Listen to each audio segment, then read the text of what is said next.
ఈరోజు ప్రధానాంశం జనాభాకు సంబంధించి మనకు భారతదేశంలో మొట్టమొదటిసారిగా జనాభా లెక్కల్ని 1872 సంవత్సరంలో లార్డ్ మేయో కాలంలో గవర్నర్ జనరల్గా ఉన్న కాలంలో ప్రారంభించబడ్డాయి. ఆ తర్వాత 1881 నుంచి 2011 సంవత్సరాల మధ్యన దాదాపు 15 సార్లు జనాభా లెక్కల్ని లెక్కించడం జరిగింది. అంటే ప్రతి దశాబ్దం కాలం 10 సంవత్సరాల కాలానికి జనాభా లెక్కల్ని గణించడం జరుగుతుంది. ప్రస్తుతం భారతదేశంలో ఉన్న జనాభా శాతం తీసుకుంటే ప్రపంచ జనాభా శాతంలో 17.5%. అయితే ఇప్పటి వరకు ప్రపంచంలో అధిక జనాభా గల దేశాల్లో China, Bharat, America, Indonesia, Brazil దేశాల్లో అత్యధిక జనాభా ఉన్నది. ప్రపంచంలో జనాభా తక్కువ గల దేశం, స్త్రీలు లేని దేశం వాటికన్ సిటీ.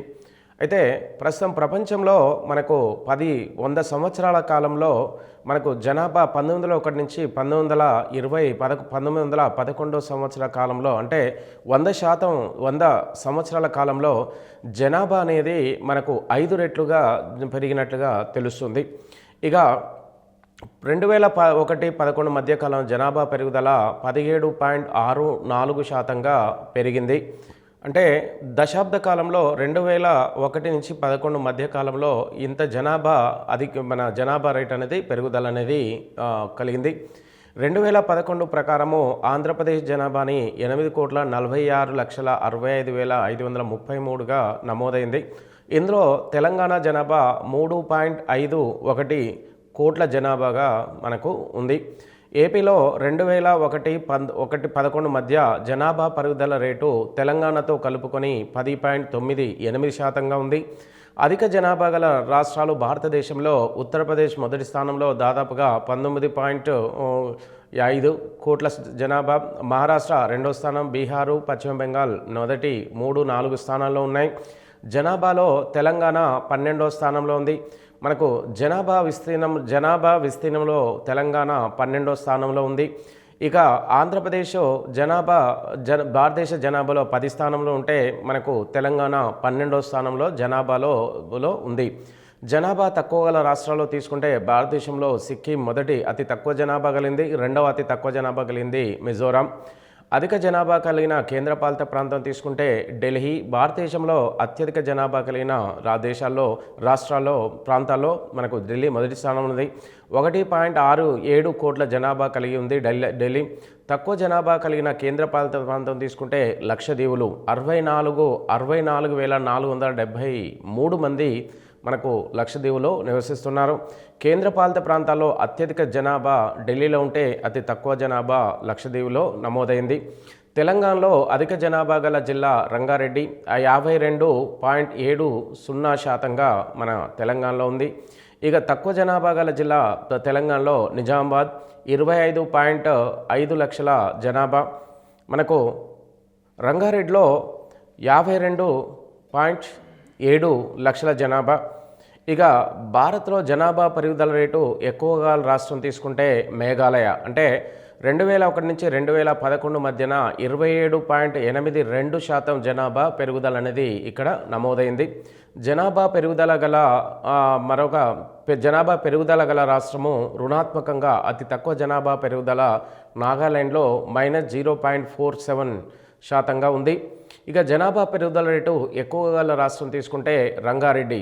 ఇక్కడ 48.66%గా జనాభా పెరుగుదల అనేది ఇక్కడ జరిగింది. తక్కువ జనాభా రేటు ఎక్కువగా గల జిల్లా అంటే జనాభా రేటు ఎక్కువగా గల జిల్లా తీసుకుంటే 2.97%గా మన హైదరాబాద్. ప్రపంచంలో అత్యధిక జనసాంద్రత గల దేశము సింగపూర్. మనకు ఇక్కడ 17.740 మంది చదరపు కిలోమీటర్ విస్తీర్ణంలో నివసిస్తున్నారు. ఇక ప్రపంచంలో తక్కువ జనసాంద్రత గల దేశం మంగోలియా. ఇక్కడ చదరపు కిలోమీటర్కు 2 మాత్రమే నివసిస్తున్నారు. భారత జనసాంద్రత 382 మంది చదరపు కిలోమీటర్లకు. ఆంధ్రప్రదేశ్లో జనసాంద్రత 308 మంది. తెలంగాణలో జనసాంద్రత 307 మంది. ఇక భారత్లో అధిక జనసాంద్రత రాష్ట్రంగా బీహార్ ఉంది. బీహార్లో చదరపు కిలోమీటర్లకు 1106 మంది జనాభా నివసిస్తున్నారు. తక్కువ జనసాంద్రత గల రాష్ట్రం ఇండియాలో అరుణాచల్ ప్రదేశ్.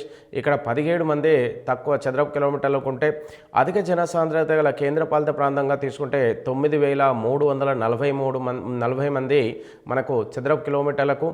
అత్యల్ప జనసాంద్రత గల కేంద్రపాలిత ప్రాంతం తీసుకుంటే అండమాన్ నికోబార్ దీవులో మనకు అత్యల్ప జనసాంద్రత గల కేంద్రపాలిత ప్రాంతంగా అండమాన్ నికోబార్.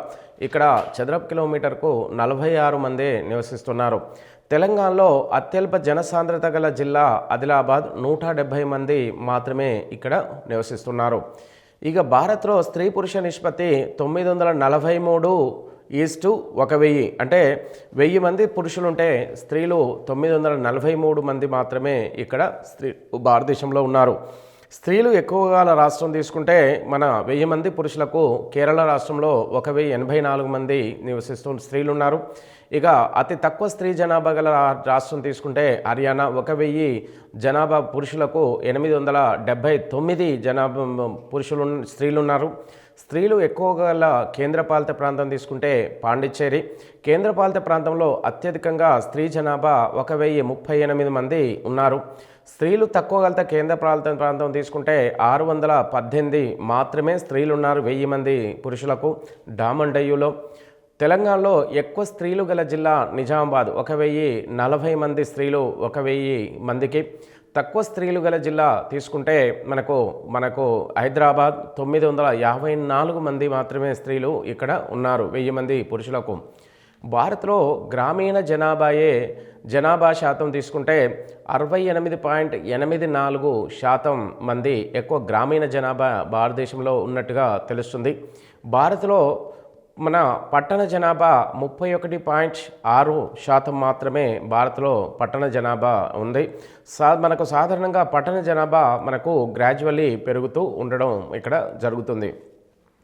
పట్టణ జనాభా అధికంగా గల రాష్ట్రం తీసుకుంటే మహారాష్ట్ర. భారతదేశంలో అత్యధిక పట్టణ జనాభా మహారాష్ట్రలో ఉంటే, అతి తక్కువ పట్టణ జనాభా భారతదేశంలో హిమాచల్ ప్రదేశ్లో అతి తక్కువగా ఉన్నారు. ఇక మరీ అతి తక్కువగా హిమాచల్ ప్రదేశ్లో బూక్ జిల్లాలో అతి తక్కువగా ఉన్నారు. గ్రామీణ జనాభా భారతదేశంలో గ్రామీణ జనాభా అధికంగా మహబూబ్ నగర్లో తెలంగాణలో ఉంది. అత్యల్ప గ్రామీణ జనాభా హైదరాబాద్ రాష్ట్రంలో తెలంగాణలో నమోదైంది. ఇక్కడ అక్షరాస్యత విషయంలో తీసుకుంటే భారత అక్షరాస్యత శాతం 73%గా ఇక్కడ భారతదేశంలో నమోదైంది. ఇక భారత్లో పురుషుల అక్షరాస్యత 80.9%గా ఉంటే స్త్రీల అక్షరాస్యత 64.6%గా ఇక్కడ భారతదేశంలో నమోదైంది. ఇక భారత్లో అధిక అక్షరాస్యత గల రాష్ట్రంగా మనకు కేరళని మొదటి స్థానంలో ఉంది. ఇక్కడ 93.91%గా ఇక్కడ కేరళ రాష్ట్రంలో అత్యధిక అక్షరాస్యత గల రాష్ట్రంగా భారతదేశంలో ముందు స్థానంలో ఉంది. భారత్లో అత్యల్ప అక్షరాస్యత గల రాష్ట్రంగా బీహార్. ఇక్కడ 61.8% మాత్రమే ఇక్కడ అక్షరాస్యత ఉంది. అంటే భారతదేశంలో 29 రాష్ట్రాల్లో అతి తక్కువ అక్షరాస్యత కలిగిన రాష్ట్రంగా బీహారు వెనుకబడిన స్థానంలో ఉంది. తెలంగాణలో అధిక అక్షరాస్యత గల జిల్లా హైదరాబాద్. ఇక్కడ అక్షరాస్యత మనకు 83.25%గా ఉంది. మొత్తం తెలంగాణ 10 జిల్లాల్లో అధిక అక్షరాస్యత మనకు హైదరాబాద్ జిల్లాలో ఉంది. తక్కువ అక్షరాస్యత గల జిల్లాగా తెలంగాణలో మహబూబ్ నగర్ 55.8%. అదేవిధంగా భారతదేశంలో 1921 సంవత్సరంలో, అంటే దీన్ని 21వ సంవత్సరంని గొప్ప జనాభా విభాజక సంవత్సరంగా పిలుస్తారు. కారణం 1911 నుంచి 1921 సంవత్సరం మధ్యకాలంలో, అనగా 10 సంవత్సరాల కాలంలో మనకి ఇక్కడ మైనస్ జనాభా అనేది పెరుగుదల కంటే మనకు తగ్గుదల అనేది కొంత శాతం తగ్గడం కనబడింది. కాబట్టి దీన్ని గొప్ప విభాజక సంవత్సరంగా దీన్ని పిలుస్తూ ఉన్నారు. ఇక వైశాల్య పరంగా మొదటి 7 పెద్ద దేశాల్లో తీసుకుంటే మనకు రష్యా మొదటి పెద్ద దేశం, రెండవది మనకు కెనడా, మూడవది China, America, Brazil, Australia, India. అయితే జనాభా పరంగా పెద్ద దేశాల్లో తీసుకుంటే చైనా మొదటి స్థానంలో ఉంది, రెండవ స్థానంలో భారతదేశం, మూడో స్థానం అమెరికా, ఇండోనేషియా, బ్రెజిల్. ఈ దేశాల్లో అధిక జనాభా ఎక్కువగా ఉన్నారు. ఇక అదేవిధంగా మనకు Brazil, Pakistan, Bangladesh, Russia, Nigeria, Japan దేశాల్లో కూడా మనకు జనాభా కొంత ఎక్కువనే ఉంటుంది. ఇక జనాభా తర్వాత భారత జాగ్రఫీ, భారత భూగోళ శాస్త్రంలో మరో అతి ప్రధానమైన మన పాఠ్యాంశం భారత నైసర్గిక స్వరూపము.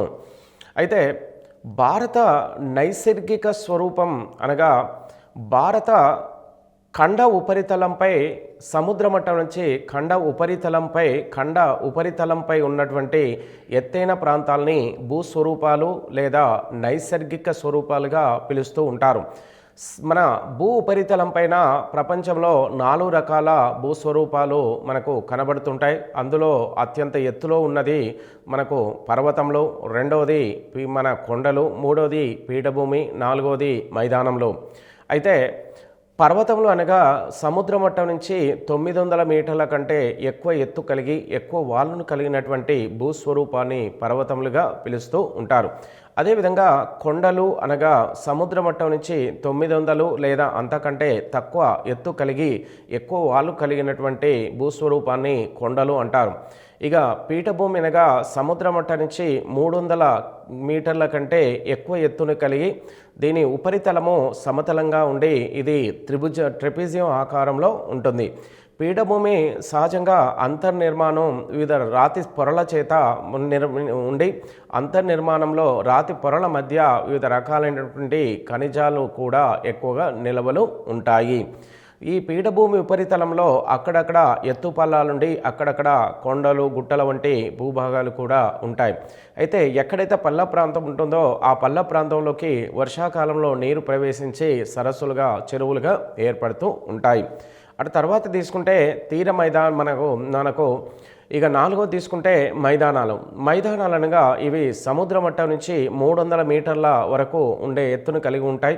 ఈ మైదానాలు అంతర్నిర్మాణము చిన్నటి మన చూర్ణం లాంటి మట్టి చేత ఏర్పడి ఉంటాయి. అయితే సముద్ర మట్టం నుంచి ఖండ ఉపరితలంపై ఉన్న ఈ 4 భూస్వరూపాలు భారతదేశంలో కూడా విస్తరించి ఉన్నాయి. ఈ 4 భూస్వరూపాల్లో మనకు భారత ఉపరితలాన్ని మళ్ళీ వాటి భూస్వరూపాలను ఆధారంగా చేసుకొని మరియు వాటి ఎత్తుని ఆధారంగా చేసుకొని మళ్ళీ 4 భాగాలుగా విభజించారు. మనకు ఉత్తరాన భారతదేశానికి సరిహద్దుగా ఉన్నటువంటి పర్వతాలని హిమాలయ పర్వతాలకు దక్షిణాన మనకు గంగా, సింధు, బ్రహ్మపుత్ర మైదానము లేదా గంగా ఇండో గ్యాంజెటిక్ మైదానము, మూడవది ద్వీపకల్ప పీఠభూమి, నాలుగవది తీర మైదానాలనే 4 ఉపరితల తీర ప్రాంతాలు ఉన్నాయి. ఇక హిమాలయ పర్వతాల గురించి చూస్తే ఇవి భారతదేశానికి ఉత్తరాన సరిహద్దుగా ఉన్నటువంటి హిమాలయ పర్వతాల యొక్క మొత్తం విస్తీర్ణము 5 లక్షల చదరపు కిలోమీటర్ల విస్తీర్ణం కలిగిన ఈ హిమాలయ పర్వతాలు ప్రపంచంలోనే అత్యంత ఎత్తైన పర్వతాలు, అదేవిధంగా ప్రపంచంలోనే అత్యంత నవీనమైన పర్వతాలు, ప్రపంచంలోనే అత్యంత ఎత్తైన ముడత పర్వతాలు అని కూడా వీటిని పిలుస్తూ ఉన్నారు. అయితే ఈ హిమాలయ పర్వతాలు మనకు టెరిషరీ మహాయుగంలో అనగా 65 నుంచి 70 మిలియన్ సంవత్సరాల క్రితము ఇవి టేతిస్ మహాసముద్రం నుండి ఉపరితలానికి మనకు పైకి లేచినట్టుగా తెలుస్తున్నాయి. అయితే ఇవి మనకు దక్షిణ భారతదేశము మనకు సాధారణంగా ప్రికాంబ్రియన్ యుగంలో ఏర్పడితే హిమాలయ పర్వతాలు టెరిషరీ మహాయుగంలో భూ ఉపరితలంపై ఏర్పడ్డాయి. అయితే అటు తర్వాత ఈ హిమాలయాలు, గంగా, సింధు మైదానము ఉన్న ప్రాంతంలో పూర్వం టేతిస్ మహాసముద్రం ఉండేది. అయితే ఉత్తరాన హిమాలయాలు సరిహద్దుగా ఉంటే హిమాలయాలకు దక్షిణాన గంగా, సింధు మైదానము ప్రాంతం ఉండేది. అయితే హిమాలయాలు, గంగా, సింధు మైదానం ప్రాంతంలో ఇప్పుడున్న హిమాలయాలు, గంగా, సింధు మైదాన ప్రాంతంలో మనకు పూర్వకాలంలో టేతిస్ మహాసముద్రం ఉండేది. ఈ టేతిస్ మహాసముద్రం నుంచి హిమాలయాలు మరియు గంగా, సింధు మైదానము ఊర్ధ్వముఖంగా పైకి లేచినట్టుగా తెలుస్తుంది. ఇక టేతిస్కు ఉత్తరాన ఉన్న భూభాగాన్ని అంగారా భూభాగం అని, అయితే మనకు ఈ ప్రికాంబ్రియన్ పీరియడ్లో మనకు అనగా దాదాపు 35 కోట్ల సంవత్సరాల క్రితము మనకు ఈ భూ ఉపరితలము ఒకే ఒక ఖండంగా ఉండేది. అదేవిధంగా ఈ ఖండం ఒకే ఖండంగా ఉన్నటువంటి ఈ భూభాగాన్ని మనకు పేంజియా ఖండంగా పిలిచేవారు. ఈ పేంజియా ఖండం చుట్టూ ఉన్నటువంటి ఒకే ఒక మహాసముద్రం పాంతలెస్సా అనే మహాసముద్రం ఉండేది. ఈ పాంతలెస్సా మహాసముద్రానికి మధ్యలో ఉన్నటువంటి ఈ పేంజియా ఖండము విస్తరించి ఉంది. ఈ పేంజియా ఖండానికి మధ్యలో మనకు టేతిస్ మహాసముద్రము, ఈ టేతిస్ సముద్రము ఖండ భాగంలోకి చొచ్చుకురాబడ్డటువంటి ఈ జలభాగాన్ని టేతిస్ అనేవారు. ఈ టేతిస్కు ఉత్తరాన ఉన్న భూభాగాన్ని మన లారెన్షియా ల్యాండ్ లేదా అంగారా ల్యాండ్ అని, దక్షిణాన అంటే టేతిస్కు దక్షిణాన ఉన్న భూభాగాన్ని గోండ్వానా భూభాగంగా 2 భాగాలుగా విభజించబడ్డాయి. అంటే టేతిస్కు ఉత్తరాన అంగారా ల్యాండ్, దక్షిణాన గోండ్వానా ల్యాండ్ అని ఈ 2 భాగాలు పేంజియా కాంటినెంట్లోని భాగంగా ఉండేవి.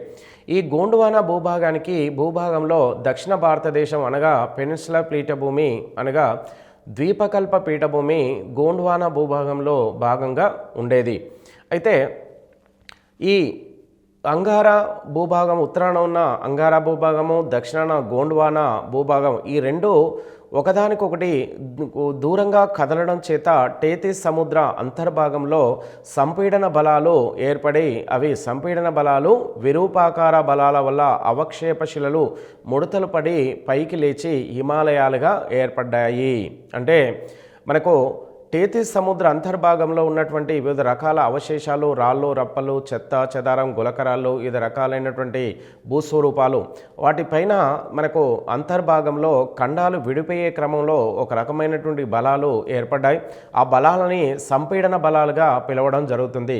ఈ సంపీడన బలాలు సముద్ర అంతర్భాగంలోని అవశేషాలపై 2 వ్యతిరేక దిశలో ఈ సంపీడన బలాలు పనిచేయడం చేత సముద్ర అంతర్భాగంలోని అవశేషాలైనటువంటి వివిధ రకాలైనటువంటి సముద్ర అడుగులో ఉన్న మనకు వివిధ రకాలైనటువంటి మన వేస్ట్ మెటీరియల్ పై ఈ సంపీడన బలాలు మనకు ఆపోజిట్గా పనిచేయడం వల్ల సముద్ర అవశేషాల మనకు ఊర్ధ్వముఖంగా పైకి లేచి ముడతలు పడుతూ హిమాలయ పర్వతాలు ఏర్పడ్డాయి.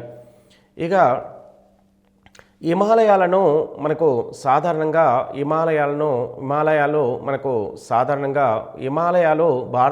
ప్రపంచంలో హిమాలయాలు 5 లక్షల విస్తీర్ణం కలిగినటువంటి హిమాలయాలు మనకు ఇటు పంజాబ్, ఆఫ్ఘనిస్తాన్, భారతదేశం, చైనా, టిబెట్, నేపాల్ దేశాల్లో ఇవి విస్తరించి ఉన్నాయి. అయితే ఈ హిమాలయాలో మనకు సాధారణంగా హిమాలయాల యొక్క కేంద్ర స్థానం మనకు నేపాల్ దేశంలో ఇది ఉంది. అంటే హిమాలయాలకు మధ్య మనకి ఏ ప్రాంతంలో దాని కేంద్ర స్థానం ఉందంటే నేపాల్లో. కాబట్టి నేపాల్ని హిమాలయ రాజ్యంగా పిలవడం జరుగుతూ ఉంది. అయితే హిమాలయాల విస్తీర్ణం 5 లక్షలు కలిగి ఉన్నటువంటి హిమాలయ విస్తీర్ణం మొత్తం పొడవు మనకు పశ్చిమాన మనకు జమ్మూ కాశ్మీర్ నుంచి అరుణాచల్ ప్రదేశ్ వరకు 2400 కిలోమీటర్ల పొడవును కలిగి ఉన్నాయి. అదేవిధంగా హిమాలయాల వెడల్పు పశ్చిమ నుంచి తూర్పు వైపుకు మనకు అత్యధికంగా మనకు ఎక్కువగా కాశ్మీర్లో 500 కిలోమీటర్లు, అదేవిధంగా తూర్పు వైపుకు వెళ్ళే కొద్దీ వాటి యొక్క వెడల్పు తగ్గి 200 కిలోమీటర్లుగా ఇక్కడ మనకు కనబడుతుంది. ఇక మనకు సాధారణంగా హిమాలయ పర్వతాలు సరాసరి ఎత్తు తీసుకుంటే 5000 మీటర్లు సముద్ర మట్టం నుంచి ఉంటాయి. అయితే 5000 మీటర్ల ఎత్తైనటువంటి హిమాలయ పర్వతాలు ఊర్ధ్వముఖంగా పైకి వెళ్ళే కొద్దీ సముద్రం నుంచి మనకు ఆకాశం వైపుకు వెళ్ళే కొద్దీ ఉష్ణోగ్రత ప్రతి 1 కిలోమీటర్లకు 6 డిగ్రీల ఉష్ణోగ్రత తగ్గడం చేత మనకు హిమాలయ పర్వతాల ఉపరితలంపై మనకు సాధారణంగా -డిగ్రీ ఉష్ణోగ్రత ఉండడం చేత ఈ -డిగ్రీ ఉష్ణోగ్రతలో హిమాలయ పర్వతాలపై ఉన్నటువంటి మనకు వాతావరణంలోని నీటి ఆవిరి మంచు వర్షంలో కురవడం చేత హిమాలయాలు పూర్తిగా మంచుతే కప్పబడి పోయాయి. ఈ హిమాలయాలు మనకు జనరల్గా మనకు కొడవలి ఆకారము లేదా మనకు ఈ క్రెసెంట్ ఆకారం అంటే నెలవంక ఆకారము, అర్ధచంద్రాకారంలో ఇవి మనకు జమ్మూ కాశ్మీర్ నుంచి ఇటు భారతదేశంలోని ఈశాన్య రాష్ట్రాల వరకు ఇవి విస్తరించి ఉన్నాయి. ఇవి హిమాలయాలు తూర్పు వైపున అరుణాచల్ ప్రదేశ్ నుంచి మనకు ఈశాన్య రాష్ట్రాల్లోకి దక్షిణం వైపు ఇవి మళ్ళుతూ ఈశాన్య రాష్ట్రాల్లో ఇవి విస్తరించి ఉన్నాయి. ఈశాన్య రాష్ట్రాల్లో ఈ హిమాలయ పర్వతాలని మనకు సాధారణంగా ఉప హిమాలయాలు లేదా పూర్వాంచల్ హిమాలయాలుగా పిలుస్తూ ఉన్నారు. ఇక మనకు సాధారణంగా హిమాలయాల ఎత్తుని ఆధారంగా చేసుకొని హిమాలయాలని మళ్ళీ 3 భాగాలుగా విభజించారు. ఒకటి హిమాద్రి, రెండోది హిమాచల్ హిమాలయాలు, మూడవది శివాలి కొండలు, నాలుగవది ట్రాన్స్ హిమాలయాలు. అయితే మొదటి మనకు సమాంతర పర్వత శ్రేణి అయినటువంటి హిమాద్రి శ్రేణిని ఉన్నత హిమాలయాలు కూడా అని కూడా పిలుస్తూ ఉన్నారు. ఎందుకంటే ఇవి ఉత్తరాన ఉన్న అత్యంత ఎత్తైనటువంటి ఈ పర్వతాలు కాబట్టి వీటిని ఉన్నత హిమాలయాలుగా కూడా పిలవడం జరుగుతుంది. మనకు 4 రకాల హిమాలయాల్లో అత్యంత ఎత్తైన హిమాలయ పర్వత శ్రేణి మనకు హిమాద్రి. హిమాద్రి యొక్క సరాసరి ఎత్తు సముద్రం నుంచి 6001 మీటర్ల ఎత్తుని కలిగి ఉన్నాయి. అదేవిధంగా ఈ హిమాలయాల యొక్క అంతర్నిర్మాణంలో గ్రానైట్, నీస్, సిస్ట్ శిలలచే ఇది అంతర్నిర్మాణం ఏర్పడి ఉంది. అంతర్నిర్మాణము వీటి చేత ఏర్పడి స్ఫటికాకృతి కలిగినటువంటి శిలలుగా ఈ శిలల్ని పిలుస్తూ ఉన్నారు. ఈ ఎత్తైన పర్వత శిఖరాలు మనకు సాధారణంగా హిమాద్రిలోనే ఉన్నాయి. అయితే భారతదేశంలో ఎత్తైన పర్వత శిఖరాలు హిమాద్రిలోనే విస్తరించి ఉన్నాయి. ప్రపంచంలో ఎత్తైన శిఖరాలు అయినటువంటి ఈ శిఖరాలు మనకు హిమాలయాల్లోనే విస్తరించి ఉన్నాయి. ప్రపంచంలో ఎక్కడ కూడా ఇంత వీటికంటే ఎత్తైన శిఖరాలు ప్రపంచంలో ఏ ఖండంలో ఏ దేశంలో కూడా లేవు. అయితే ఈ శిఖరాలు కూడా సముద్ర మట్టం నుంచి మనకు అత్యంత ఎత్తులో ఉన్న ఈ శిఖరాలు పూర్తిగా మంచుతోనే కప్పబడి ఉన్నాయి. అదేవిధంగా ఈ ఎత్తైన ఈ పర్వత శిఖరాలు హిమాద్రిలో ఉన్న ఈ పర్వత శిఖరాలు మనకు సహజంగా ఈ పర్వత శిఖరాల్లో నుంచి మనకు హిమనదాలు అంటారు. ఈ శిఖరాలకు దగ్గరలో పాదాల వద్ద మనకు హిమనదాలు కూడా ఇక్కడ ఏర్పడి ఉన్నాయి. ఈ హిమనదాల వద్ద మనకు సాధారణంగా వివిధ నదులు హిమాలయాల్లో జన్మించినటువంటి వివిధ నదులన్నీ కూడా ఈ హిమాలయాల్లో ఈ ఎత్తైన ఈ హిమాద్రిలోనే జన్మించి హిమాద్రి గుండా జన్మించినటువంటి వివిధ నదులైనటువంటి గంగా, సింధు, బ్రహ్మపుత్ర మరియు వాటి యొక్క ఉపనదులు కూడా హిమాద్రిలోనే జన్మించి ఆ హిమాద్రి నుంచి ఆ నదులు దక్షిణం వైపు గంగా, సింధు, బ్రహ్మపుత్ర మైదానం వైపుకు ప్రవహిస్తూ గంగా, సింధు, బ్రహ్మపుత్ర మైదానాన్ని ఏర్పరిచాయి. అంటే ప్రపంచంలో ఎత్తైన శిఖరాలన్నీ కూడా మనకు సాధారణంగా హిమాద్రిలోనే ఉన్నట్టుగా తెలుస్తుంది. రైట్. ప్రపంచంలో అత్యంత ఎత్తైనటువంటి శిఖరము ఎవరెస్ట్ శిఖరము. ఇది ప్రపంచంలోనే ఎత్తైన ఈ శిఖరము నేపాల్ దేశంలో విస్తరించి ఉంది. దీని సరాసరి ఎత్తు సముద్ర మట్టం నుంచి 8848 మీటర్లు లేదా 8850 మీటర్లుగా ఈ ఎవరెస్ట్ శిఖరం యొక్క ఎత్తుని కొలుస్తున్నారు ఉంది. ఇక దీన్ని విలియం ఎవరెస్ట్ అనే మన పర్వతారోహకుడు దీని గురించిన పూర్తి ఇన్ఫర్మేషన్ని ప్రపంచాన్ని అందించడం చేత ఈ శిఖరాన్ని ఎవరెస్ట్ శిఖరంగా పిలవడం జరుగుతుంది. ప్రపంచంలో 2వ ఎత్తైన శిఖరము K2 లేదా గాడ్విన్ ఆస్టిన్ అనే పేరుతో దీన్ని పిలుస్తున్నారు. ఈ శిఖరము మనకు 8611 మీటర్ల ఎత్తైనటువంటి ఈ శిఖరము భారతదేశంలోని మనకు కరకోరం పర్వతాల్లో జమ్మూ కాశ్మీర్లో విస్తరించి ఉంది. ఇక భారతదేశం ప్రపంచంలో K2 భారతదేశంలో మన అత్యంత ఎత్తైన శిఖరము లేదా ప్రపంచంలో 2వ ఎత్తైన శిఖరము ఎవరెస్ట్ తర్వాత.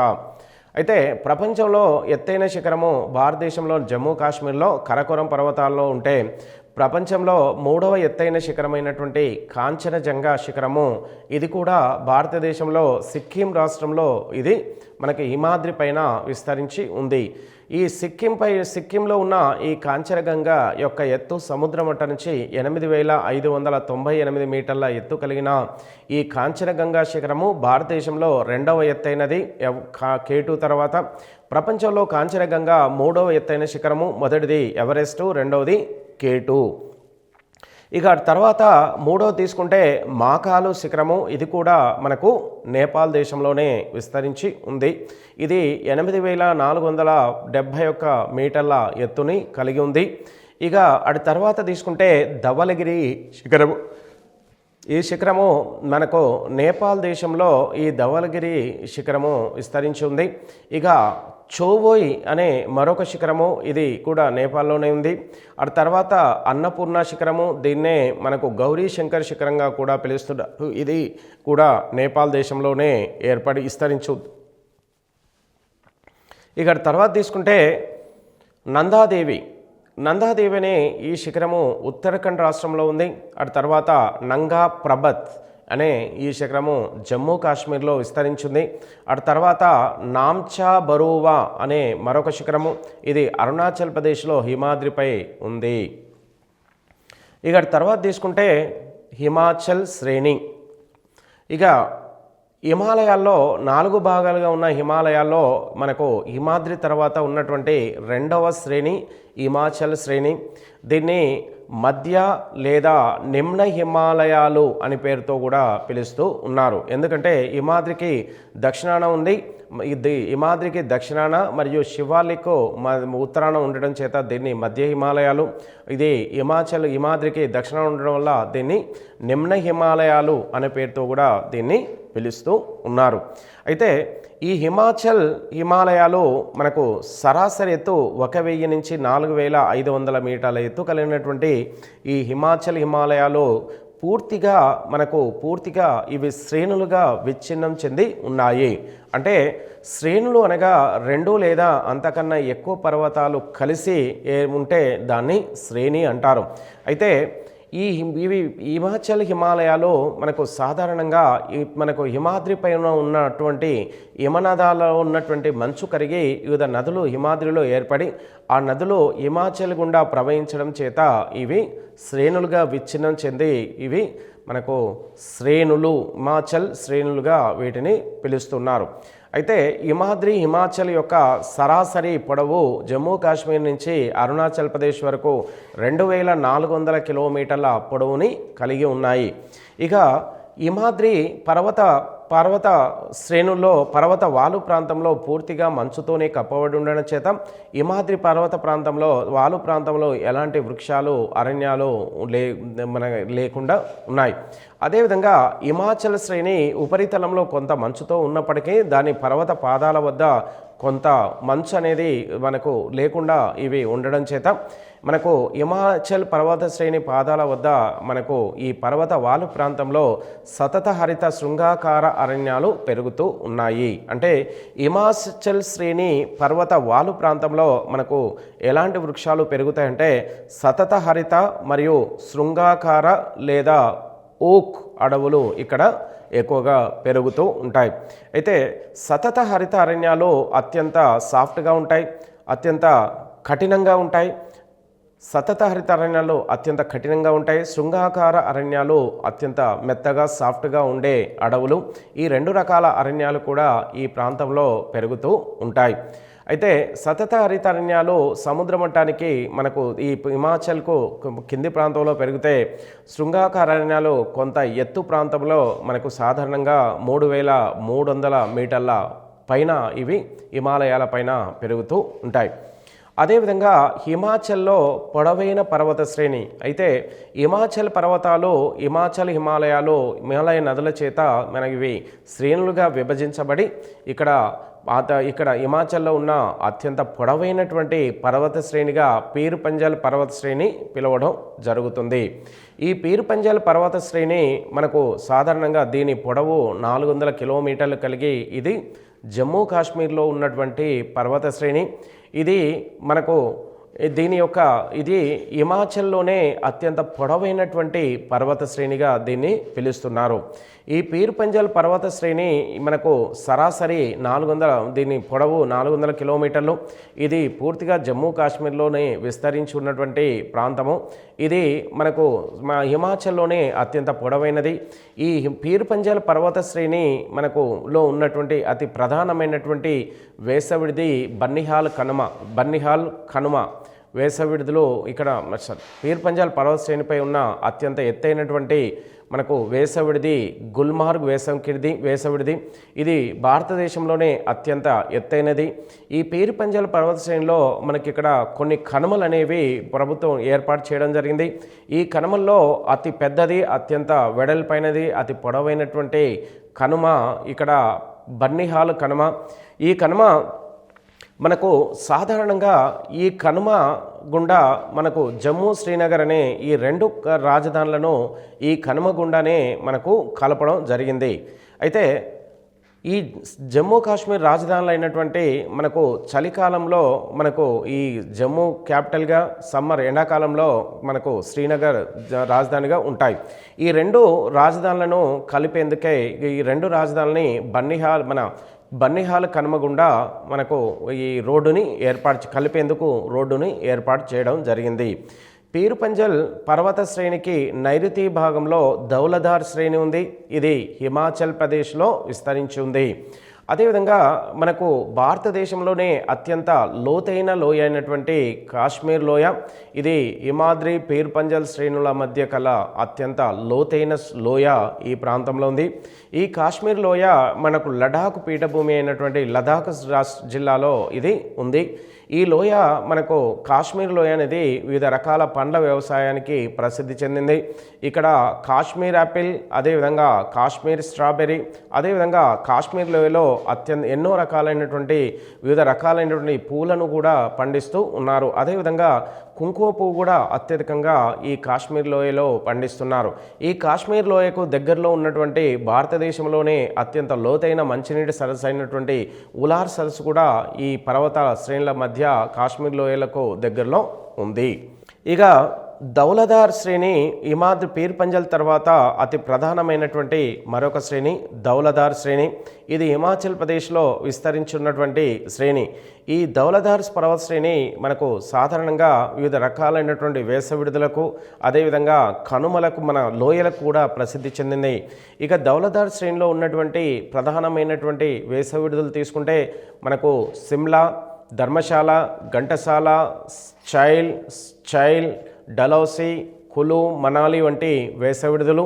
అదేవిధంగా ఇక్కడున్న లోయల్లో తీసుకుంటే మనకు కంగ్రా లోయ, కులు లోయ, మనాలి లోయ వంటి లోయలు ధౌలధార్ శ్రేణిలో హిమాచల్ ప్రదేశ్లో ఉన్నాయి. అయితే ఇక్కడ ప్రధానంగా మనకు ఉన్నటువంటి హిమాచల్ ప్రదేశ్లోనే తీసుకుంటే కులు, మనాలి, ధర్మశాల, డలౌసీ.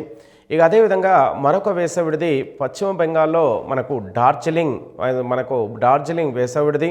అదేవిధంగా ఉత్తరాంచల్లో మరో రకమైనటువంటి పర్వత శ్రేణి ఉంది. దాన్ని ముస్సోరీ పర్వత శ్రేణి. ఈ ముస్సోరీ పర్వత శ్రేణిని సాధారణంగా మనకు హిమాలయ రాణిగా పిలవడం జరుగుతుంది. ఈ ఉత్తరాఖండ్లో ఉన్న ఈ ముస్సోరీ ప్రాంతంలో మనకు దేనికి ప్రసిద్ధి చెందిందంటే వివిధ మనకు వేసవి విడుదలకు ప్రసిద్ధి చెందింది. ఈ ముస్సోరీ రేంజ్లో ఉన్నటువంటి ప్రధాన వేసవి విడుదలు తీసుకుంటే రాణిఖేట్, చక్రాటా, ముస్సోరీ, నైనిటాల్, కేదార్నాథ్ మనకు వంటి వివిధ రకాలైనటువంటి వేసవి విడుదలు మనకు ఈ ముస్సోరీ పర్వత శ్రేణిలో ఉన్నాయి. ఇక మూడవ అతి ప్రధానమైనటువంటి పర్వత హిమాలయాలు మనకు హిమాద్రికి దక్షిణాన శివాలిక్ దక్షిణాన శివాలిక్ కొండలు. ఈ శివాలిక్ కొండల్ని మరొక పేరుతో పిలుస్తారు బాహ్య హిమాలయ కొండలుగా. ఈ శివాలిక్ పర్వతాలుని బాహ్య హిమాలయ అనడానికి కారణము మనకు హిమాచల్కు దక్షిణాన అతి తక్కువ ఎత్తుని కలిగి ఉన్నటువంటి ఈ పర్వతాలు, ఈ కొండల్ని మనకు శివాలిక్ కొండలు అంటారు. ఇక శివాలిక్ కొండల యొక్క సరాసరి ఎత్తు తీసుకుంటే 600 నుంచి 1500 కిలోమీటర్ల వెడల్పుని కలిగినటువంటి ఈ శివాలిక్ కొండలు మనకు ఇక్కడ పశ్చిమాన నుంచి తూర్పు వైపుకు ఇవి విస్తరించి ఉన్నాయి. శివాలిక్ కొండల యొక్క సరాసరి వెడల్పు మనకు పశ్చిమాన మనకు 50 కిలోమీటర్లు, తూర్పు వైపుకు 15 కిలోమీటర్లుగా దీని వెడల్పు ఉంది. ఇవి జమ్మూ కాశ్మీర్లో మనకు శివాలిక్ కొండల్ని వివిధ రాష్ట్రాల్లో వివిధ పేర్లతో పిలుస్తూ ఉన్నారు. శివాలిక్ కొండల్ని జమ్మూ కాశ్మీర్లో జమ్మూ కొండలని, అదేవిధంగా ఉత్తరాఖండ్లో దూధ్వా కొండలని, అదేవిధంగా సిక్కింలో చురియా కొండలని, అరుణాచల్ ప్రదేశ్లో మిస్మి కొండలని, దఫ్లా కొండలని, అబ్బుహార్ కొండలుగా పిలవడం జరుగుతున్నాయి. ఇక ఈ శివాలిక్ కొండలు మనకు హిమాలయ నదులు తీసుకొచ్చిన వివిధ రకాల నదీ అవశేషాల చేత ఏర్పడ్డాయి. ఈ నదులు తీసుకొచ్చిన ఇసుక, గ్రానైట్, కాంగ్లమరేట్ అనే పదార్థాలతో ఈ శివాలిక్ కొండలు ఏర్పడ్డాయి. ఇక హిమాచల్ శ్రేణి, శివాలిక్ శ్రేణుల కొండల మధ్య ఒక లోతైన సమతలంగా దైర్ఘ్య లోయలు అనేవి కొన్ని లోయలు ఉన్నాయి. ఈ లోయల్ని ఇక్కడ డూన్లుగా పిలుస్తూ ఉన్నారు. అయితే మనకు హిమాచల్ పర్వత శ్రేణి శివాలిక్ కొండల మధ్య ఉన్నటువంటి అత్యంత న్యారో అంటే ఇరుకైనటువంటి సమతలంగా ఉన్నటువంటి కొన్ని లోయలు ఉన్నాయి. వాటిని ఇక్కడ మాత్రమే లోయలుగా పిలుస్తూ ఉన్నారు. ఉత్తరాఖండ్లో ఉన్నటువంటి ప్రధానమైన డూన్లు రెండు, ఒకటి డెహ్రాడూన్, పాట్లీ డూన్. అదేవిధంగా జమ్మూ కాశ్మీర్లో కూడా మనకు ఉన్నటువంటి డూన్లు కోట్లీ డూన్, మనకు ఉధంపూర్ డూన్ అనే మరొక రెండు డూన్లు జమ్మూ కాశ్మీర్లో ఉన్నాయి. ఇక అదేవిధంగా ఈ శివాలిక్ తర్వాత మనకు ట్రాన్స్ హిమాలయాలు హిమాద్రికి పైభాగంలో భారతదేశానికి ఉత్తరాన విస్తరించి ఉన్నాయి. ఈ ట్రాన్స్ హిమాలయాలు హిమాలయాలకు వాయువ్య ప్రాంతంలో ఎక్కువగా భారతదేశం మరియు టిబెట్ దేశంలో మనకు టిబెట్లో ఈ హిమాద్రి ఈ ట్రాన్స్ హిమాలయాలు విస్తరించి ఉన్నాయి. అయితే ఇవి భారతదేశానికి ఉత్తరాన ఉన్నట్టుగా మనకు తెలుస్తుంది. ఈ ట్రాన్స్ హిమాలయాల్ని మనకు టేతిస్ హిమాలయాలు లేదా టిబెట్ హిమాలయాలు అని కూడా పిలుస్తారు. ఈ ట్రాన్స్ హిమాలయన్ టేతిస్ అనడానికి గల ప్రధాన కారణం తీసుకుంటే ఈ హిమాలయాలు అనేవి టేతిస్ మహాసముద్రం నుంచి ఊర్ధ్వముఖంగా సంపీడన బలాల చేత పైకి లేవడం జరిగాయి కాబట్టి ట్రాన్స్ హిమాలయాలు. అదేవిధంగా ఈ ట్రాన్స్ హిమాలయాలు ఎక్కువగా టిబెట్లోనే ఎక్కువగా ఉండడం చేత వీటిని టిబెట్ హిమాలయాలు అనే పేరుతో కూడా దీన్ని పిలుస్తూ ఉన్నారు. అయితే ఈ ట్రాన్స్ హిమాలయాల్లో మనకు ప్రధానంగా కొన్ని పర్వత శ్రేణులు ఉన్నాయి. ఇవి వివిధ ప్రాంతంలో మనకు కరకోరం పర్వతాల్లో వివిధ దిక్కుల్లో వివిధ ప్రాంతాల్లో ఈ పర్వత శ్రేణులు సమాంతరంగా కాకుండా ఉన్నాయి.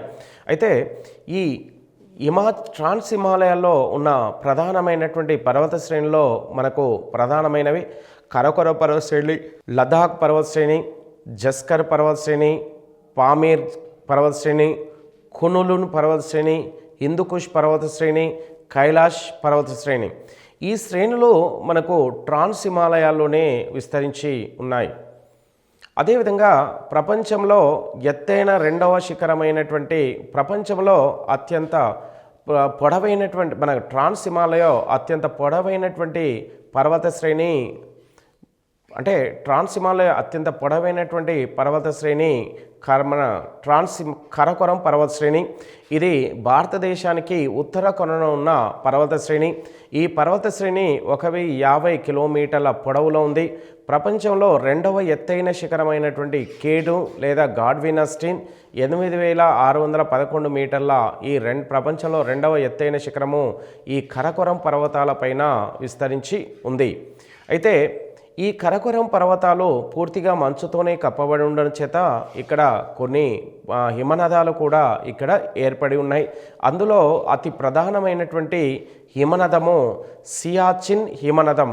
ఈ సియాచిన్ హిమనదము ప్రపంచంలోనే అతి పొడవైనది, అత్యంత ఎత్తైన హిమనదము అంటార్క్టికా తర్వాత. అయితే భారతదేశంలో అతి పొడవైనది అత్యంత ఎత్తైన హిమనదము మనకు సియాచిన్ హిమనదము కేటు పర్వత శిఖరంపై ఉంది. అయితే ఇవి కరకోరం పర్వతాల్లో కేటు శిఖరము భారతదేశంలో అది ఎత్తైన శిఖరము, ప్రపంచంలో రెండవ ఎత్తైన శిఖరం కరకోరంపైనే మనకు జమ్మూ కాశ్మీర్లో ఉంది. కరకోరం పర్వతాల్లో ఉన్నటువంటి సియాచిన్ హిమనదము ఇది 72 కిలోమీటర్ల 72 కిలోమీటర్ల పొడవు ఉంది. ఈ సియాచిన్ హిమనదములోనే మనకు ఎక్కువగా ఇటు పాకిస్తాన్, ఇండియా మనకు ఆర్మీ ఎక్కువగా ఇక్కడ మనకు ప్రహార కాస్తుండడం చేత ఈ సియాచిన్ హిమనదాన్ని ప్రపంచంలోనే ఎత్తైన యుద్ధ క్షేత్రంగా పిలుస్తూ ఉన్నారు. ఇక తర్వాత తీసుకుంటే మనకు హిమాలయ పర్వతాల తర్వాత రెండవ అతి ప్రధానమైనటువంటి భూభాగము గంగా సింధు మైదానము. దీన్నే ఇండో గ్యాంజెటిక్ మైదానమని లేదా ఉత్తర మైదానమని లేదా బృహత్ మైదానము అని కూడా పిలుస్తూ ఉన్నారు. అయితే ప్రపంచంలో అతిపెద్ద మైదానము గంగా సింధు బ్రహ్మపుత్ర మైదానము.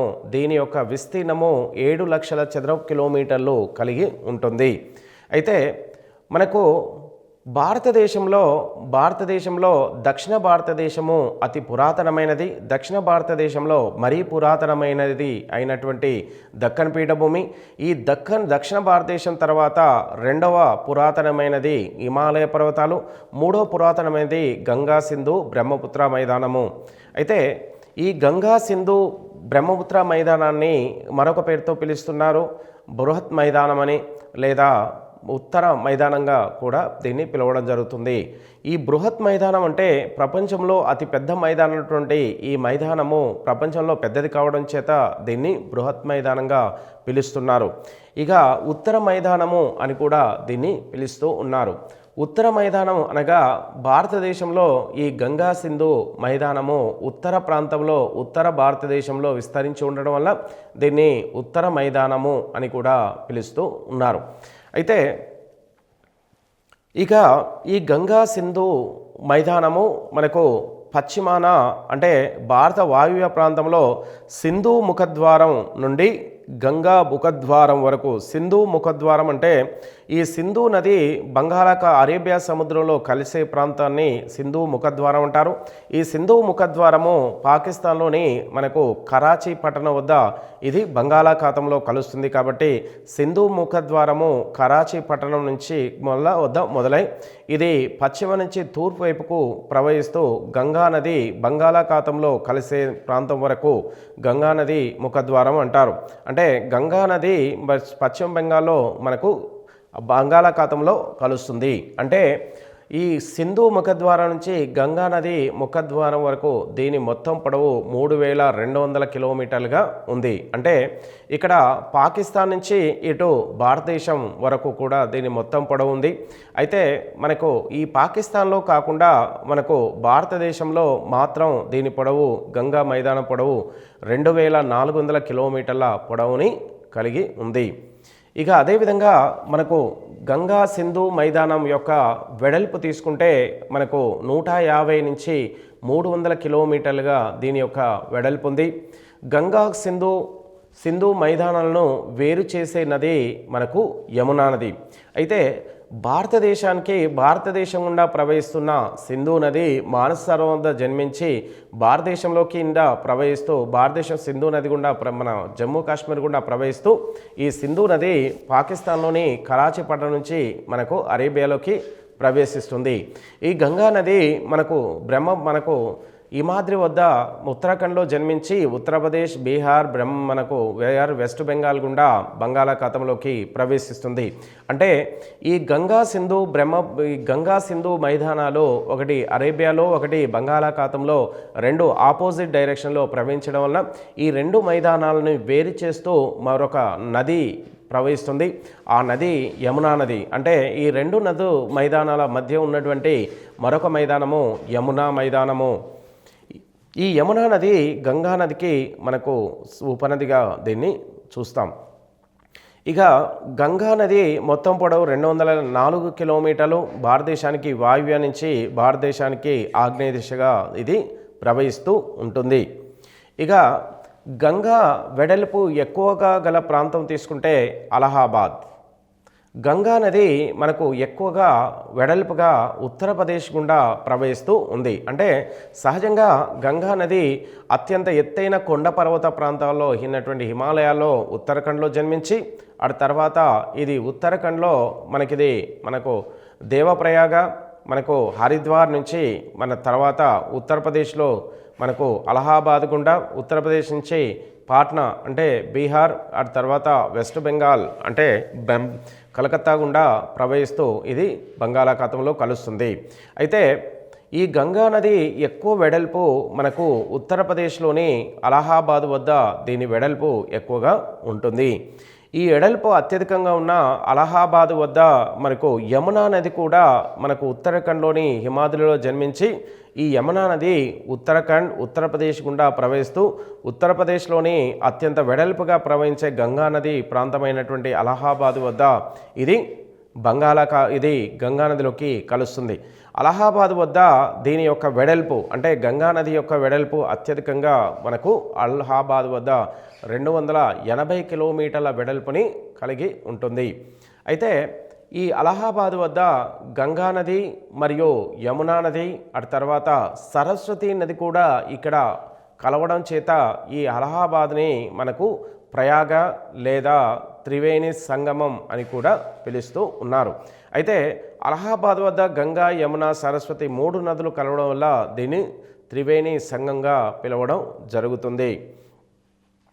ఇక తర్వాత తీసుకుంటే మనకు అతి తక్కువ వెడల్పు గంగా నది అలహాబాద్ వద్ద అత్యంత ఎక్కువ వెడల్పు కలిగి ఉంటే అతి తక్కువ వెడల్పు ఇది జార్ఖండ్ రాష్ట్రంలోని రాజ్మహల్ కొండలు. అంటే జార్ఖండ్ అంటే ఇక్కడ జనరల్గా బీహార్కు దగ్గరలో రాజ్మహల్ కొండల వద్ద దీని యొక్క వెడల్పు అతి తక్కువగా 90 నుంచి 100 కిలోమీటర్లు కానీ అతి తక్కువ వెడల్పు ఉంటుంది. ఇక మనకు సాధారణంగా ఈ గంగా సింధు మైదానాన్ని మళ్ళీ వాటి యొక్క నదీ ప్రవాహాలను ఆధారంగా చేసుకొని ఆ నదులు తీసుకొచ్చిన వివిధ అవశేషాలని ఈ నదీ ప్రాంతాలకు పరిసర ప్రాంతంలో 2 వైపులా స్థిరీకరించడం చేత ఇక్కడ ఒక మైదానం ఏర్పడింది. ఆ మైదానము గంగా సింధు మైదానం. ఈ మైదాన ప్రాంతము మనకు ప్రధానంగా గంగా నది మైదానంగా మరియు సింధు నది మైదానంగా 2 భాగాలుగా ఉంటుంది. ఈ గంగా సింధు మైదానాన్ని దాని యొక్క మైదానము దాని సారవంతమైన మన మట్టి స్థిరీకరించడం 2 వైపులా స్థిరీకరించడం వలన ఈ మైదానము ఏర్పడింది. ఈ మైదానంలో ఉన్న నేల సారాన్ని ఆధారంగా చేసుకొని దాని యొక్క ప్రవాహము వెడల్పుని ఆధారంగా చేసుకొని 3 భాగాలుగా ఈ మైదానాన్ని మనకు ఇవ్వడం 3 భాగాలుగా పిలుస్తున్నారు. ఇక ఈ మైదానంలో అతి ప్రధానమైనటువంటి మైదానము పంజాబ్ హర్యానా మైదానం. ఈ పంజాబ్ హర్యానా మైదానము మనకు పంజాబ్ హర్యానా రాష్ట్రాల్లో విస్తరించింది. ఈ మైదానం యొక్క విస్తీర్ణము 1.5 లక్షల చదరపు కిలోమీటర్ల విస్తీర్ణం కలిగినటువంటి ఈ మైదానము సింధు మరియు దాని యొక్క ఉపనదుల చేత ఏర్పడింది. అయితే సింధు నది మనకు సాధారణంగా 1960వ సంవత్సరంలో మనకు భారతదేశము పాకిస్తాన్ల మధ్య ఉన్న సింధు నదీ జలాల పంపకాల ప్రకారము మన సింధు మరియు ఉపనదులైనటువంటి మనకు చినాబ్, మనకు జీలం, చినాబ్, రావి, బియాస్, సట్లెజ్ అనేటువంటి ఈ 5 ఉపనదులు మరియు సింధు నది మధ్య ఒక ఒప్పందం జరిగింది. అది 1960లో జరిగిన ఒప్పందం. ఈ ఒప్పందంలో మనకు సింధు నది, చినాబ్, జీలం వంటి ఈ 3 నదులు అత్యధికంగా పాకిస్తాన్కు ఉపయోగపడతాయి. అదేవిధంగా రావి, బియాస్, సట్లెజ్ వంటి ఈ 3 పెద్ద ఉపనదులైనటువంటి సింధు ఉపనదులు భారతదేశానికి ఎక్కువగా నీటిని వాడుకునే వెసులుబాటుని కల్పించారు. అయితే ఈ పంజాబ్ హర్యానా రాష్ట్రాల గుండా మనకు రావి, బియాస్, సట్లెజ్ వంటి ఈ నదులు ప్రవహించడం చేత ఏర్పడ్డటువంటి ఈ మైదానము మనకు ఈ 1.5 లక్షల చదరపు కిలోమీటర్ల ఈ మైదానాన్ని ఈ పంజాబ్ హర్యానా మైదానము యొక్క విస్తీర్ణము 1.75 లక్షల విస్తీర్ణం కలిగి ఉన్నటువంటి ఈ మైదానము రావి, బియాస్, సట్లెజ్ వంటి సింధు ఉపనదుల చేత ఏర్పడింది. ఈ సింధు ఉపనదులైన వీటి చేత ఏర్పడ్డ ఈ మైదానము పంజాబ్ మరియు హర్యానా రాష్ట్రంలో విస్తరించి ఉంది. అదేవిధంగా 2వ మైదానము రాజస్థాన్ మైదానం. ఈ రాజస్థాన్ మైదానము కూడా మనకు ఈ రాజస్థాన్లో మనకు ఆరావళి పర్వతాలకు పశ్చిమాన ఉంది. ఈ రాజస్థాన్ మైదానాన్ని మరుస్థలి మైదానము అనే పేరుతో పిలుస్తుంటారు. దీని యొక్క విస్తీర్ణము 1.75 లక్షల చదరపు కిలోమీటర్ల విస్తీర్ణం కలిగినటువంటి రాజస్థాన్ మైదానంలో మనకు లుని, బని వంటి వివిధ రకాల మనకు వర్షాధారిత నదులు అంటే సీజనల్ నదులు మనకు ఈ రాజస్థాన్ మైదానంలో ప్రవహిస్తూ ఉంటాయి. ఈ రాజస్థాన్ గుండా ప్రవహిస్తున్న లుని, బని వంటి నదుల్ని ఎడారి నదులు అని కూడా పిలుస్తూ ఉంటారు. అయితే ఈ 2 నదులు వర్షాకాలంలోనే మాత్రమే కనబడి మనకు లుని, బని మైదానాలను ఏర్పరుస్తుంటాయి. ఆ తర్వాత ఎండాకాలంలో ఈ 2 నదులు మనకు కనబడవు. ఈ 2 నదులు అంతర్భూభాగ నదులుగా జనరల్గా పిలుస్తూ ఉంటారు. అయితే ఎండాకాలంలో ఇవి అంతర్భూభాగం గుండా ప్రవహించడం చేత ఈ నదులు ప్రవహిస్తుంటాయి. ఇక ఈ నదులు రాజస్థాన్ థార్ ఎడారి గుండా ప్రవహిస్తూ ఉండడం చేత ఇవి ఎడారిలోకి ఇంకిపోతాయి. ఇవి లుని బని నదులు పుట్టిన ప్రాంతం నుంచి ఇవి ప్రవహిస్తూ ఇటు ఆరావళి పర్వతాలకు దగ్గరలో జన్మించి ఇవి తారు ఎడారి గుండా ప్రవహిస్తూ ఎడారిలో ఇంకిపోతాయి. ఇక గంగా మైదానం విషయాన్ని తీసుకుంటే ఇది గంగా మైదానం తీసుకొచ్చిన వివిధ అవశేషాల చేత ఇది ఏర్పడింది. ఇది ఉత్తరప్రదేశ్, బీహార్, పశ్చిమ బెంగాల్ రాష్ట్రాల్లో విస్తరించి ఉంది.